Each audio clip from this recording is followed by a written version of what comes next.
Ya ini sekarang mau jelasin example 210 step 7 ya. Tekanan yang dalam Indian itu Tinggal kali Roma G. kali Iya. Dikali Rho GH. Rho kali G. Soalnya tuh kayak gini digambar dulu. Selanjutnya ini gambarnya ya. Jadi ada tangki 1, terus dia dipompa naik ke tangki 2. Ini pipanya 5 meter, panjangnya ini 50. Yang ini 100 meter. Pipanya tuh 4 inci SN40. Terus ketinggian dari yang ininya tuh 15 meter. Jadi langkah pertama tuh nyari Reynolds-nya dulu ya. Rumusnya tuh NRE sama dengan D V Rho dibagi mu. Nah, data-data fisiknya itu tuh udah ditulis yang di sana. Itu tuh dapat dari appendix A5 kalau buat yang pipa. Dan kalau buat yang data fisik Rho sama mu-nya tuh dapat dari A2. Jadi D-nya itu 0,1023 dikali V-nya. V-nya tuh 0,6083 didapat dari V sama dengan Q dibagi A.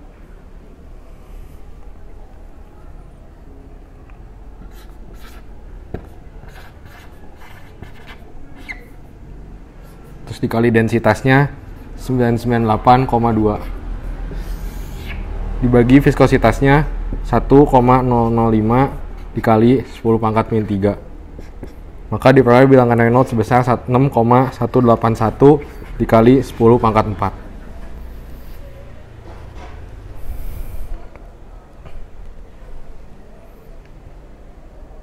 Setelah diketahui bilangan Reynolds-nya, maka perhitungan akan dilanjutkan dengan menghitung friction loss.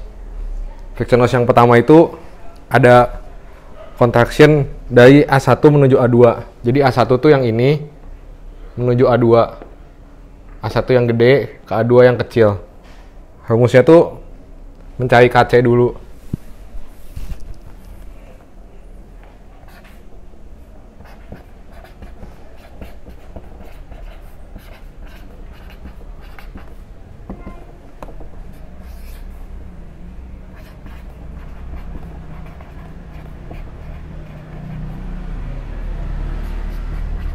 KC sama dengan 0,55 dikali 1 min A2 per A1.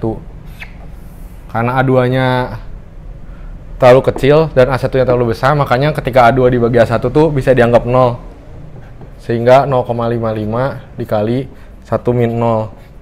Maka harga KC-nya 0,55. Lalu menghitung HC, rumusnya tuh KC dikali V kuadrat dibagi 2 alfa sama dengan 0,55 dikali 0,6083 dikuadratin dibagi 2 alfa. Alfanya itu 1 karena turbulen. Sehingga diperoleh nilai 0,102 Joule per kilogram.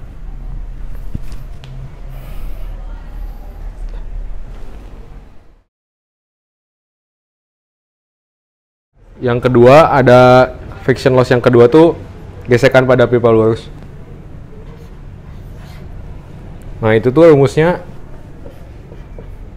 FF sama dengan 4F dikali delta L dibagi D dikali V kuadrat dibagi 2. Hal pertama yang harus kita cari itu adalah F yang ini, F kecilnya. F kecil ini tuh didapat dari grafik.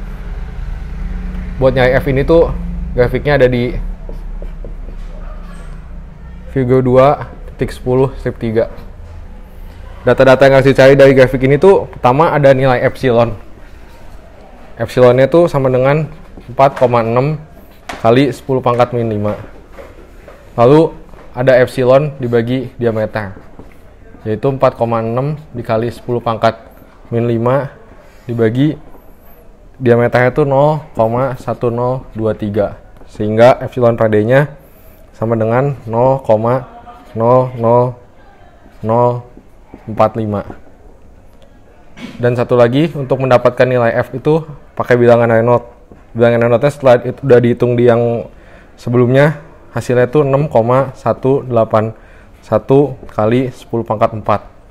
Nah, dari dua ini masukin grafik, nanti akan diperoleh nilai F kecil, yaitu 0,0051.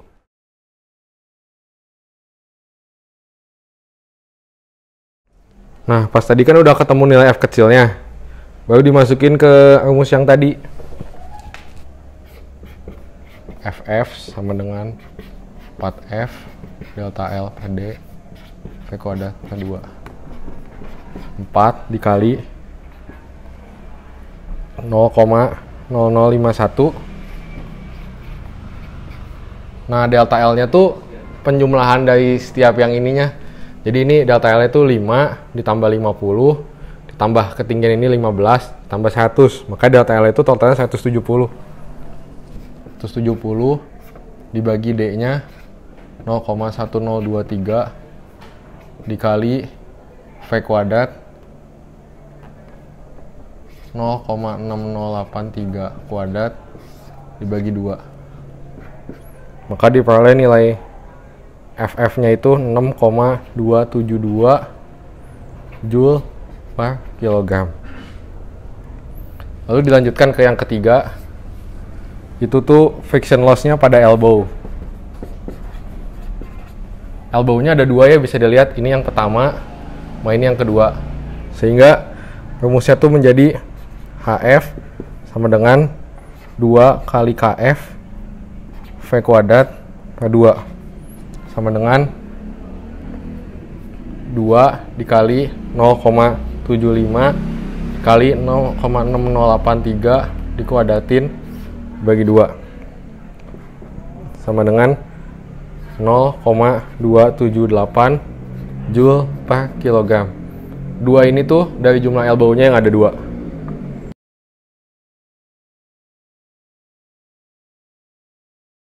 Selanjutnya friction loss keempat itu adalah expansion. Ada perbedaan luas dari pipa yang ini, luas di pipa yang ini sama luas di tangki yang ini. Sehingga mirip dengan yang pertama, penyelesaiannya dengan mencari dulu Kx.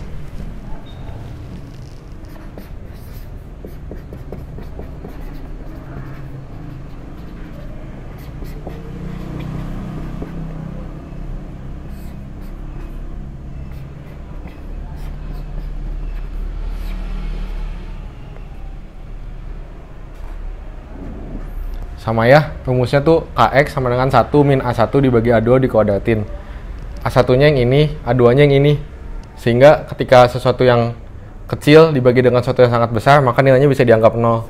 Sehingga 1 min 0 dikuadratin sama dengan 1. Setelah mendapat nilai Kx, maka dihitung nilai Hx. Sama dengan Kx V kuadrat per 2. Sama dengan 1 dikali 0,6083 kuadrat dibagi 2 sama dengan 0,185 Joule per kilogram.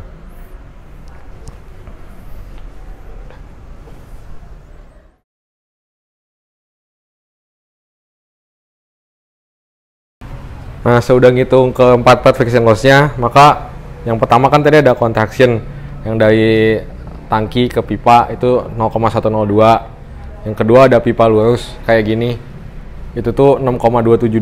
Ada elbow 2, 1, 2 itu besarnya 0,278. Dan ada expansion tuh dari pipa yang kecil masuk ke tangki yang gede 0,185.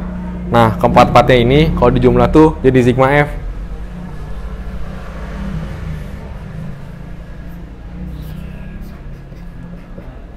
Sigma F-nya itu sama dengan 6,837 Joule per kilogram.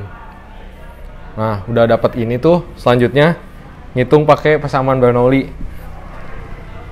Persamaan Bernoulli itu 1/2 alfa dikali V2 kuadrat min V1 kuadrat ditambah G dikali Z2 min Z1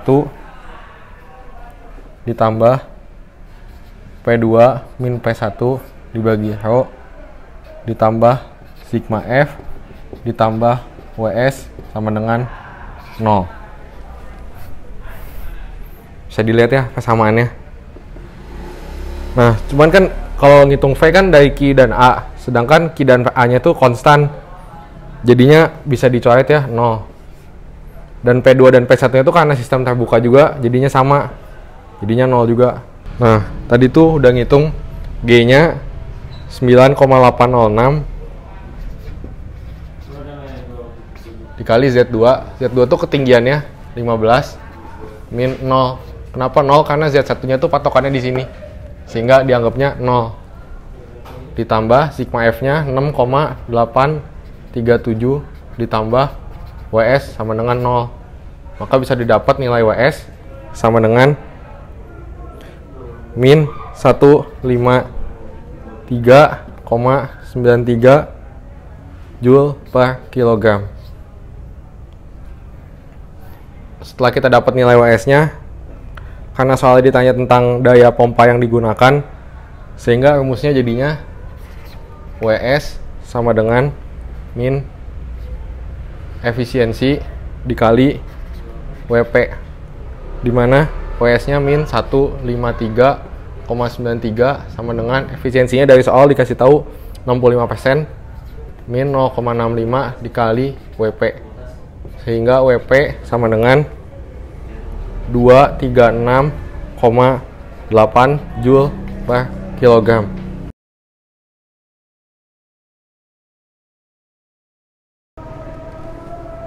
Nah, tadi kan udah didapetin ya WP-nya sama dengan 236,8 Joule per kilogram.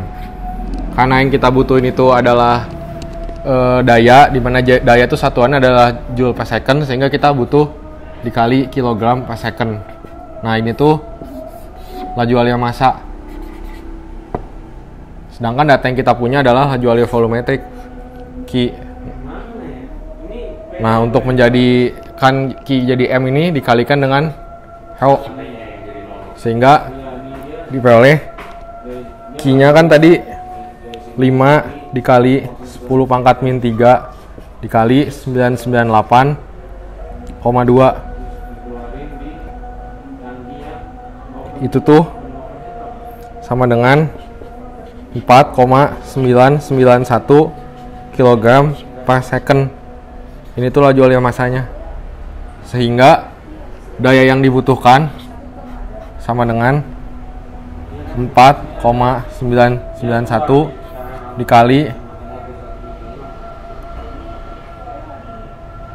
236,8 dibagi 1000 supaya satuannya bisa kilowatt, sehingga diperoleh 1,182 kilowatt.